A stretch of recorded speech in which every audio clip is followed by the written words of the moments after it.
60 secondes expat. L'actu de la mobilité internationale. Préparé et présenté par Jeanne.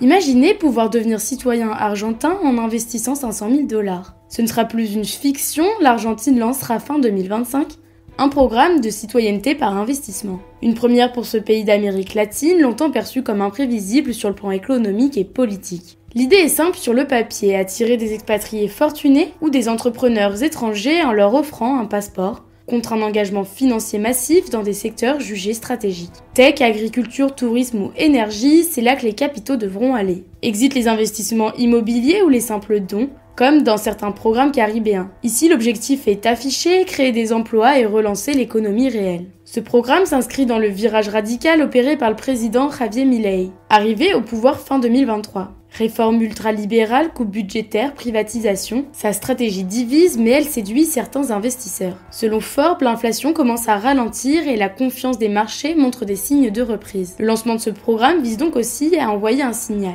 L'Argentine veut redevenir fréquentable pour les capitaux étrangers. Mais cette citoyenneté express soulève plusieurs questions. D'abord la portée du passeport. En devenant argentin, on accède à 172 destinations sans visa et on peut vivre et travailler dans tous les pays du Mercosur, comme le Brésil, l'Uruguay ou le Paraguay. Un vrai plus pour les entrepreneurs globaux, sans parler de Buenos Aires, souvent qualifiée de capitale européenne de l'Amérique du Sud. Avec ses cafés, sa scène artistique, ses quartiers animés comme Palermo. Des villes comme Mendoza ou Bariloche attirent aussi les amoureux de nature et de vin. Mais ce rêve argentin a un coût et pas seulement financier. Le programme est réservé à une élite mobile, les télétravailleurs, les retraités ou les classes moyennes ne sont tout simplement pas concernés. L'Argentine, historiquement ouverte à des vagues d'immigration très diverses, semble aujourd'hui changer de logique. On parle moins d'accueil, mais plus de sélection.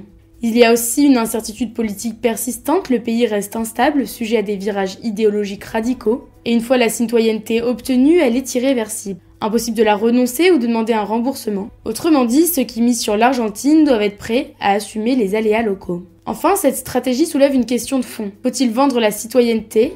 Certains y voient une opportunité pour relancer un pays en difficulté, d'autres dénoncent une dérive élitiste, où seuls les plus riches ont le droit de circuler librement ou de s'installer ailleurs. À l'heure où de plus en plus de pays, du Portugal à la Grèce en passant par Malte ou Saint-Kitts, proposent des passeports dorés, l'Argentine entre dans le jeu mais à sa manière, ambitieuse, sélective et risquée. Le pari est clair, attirer, séduire, reconstruire. Mais à vouloir devenir une place forte de l'expatriation haut de gamme, l'Argentine joue gros. L'avenir dira si elle a su séduire ou s'est coupée d'une partie de ceux qui font aussi la richesse d'un pays, ceux qui s'y installent sans fortune mais avec un véritable projet.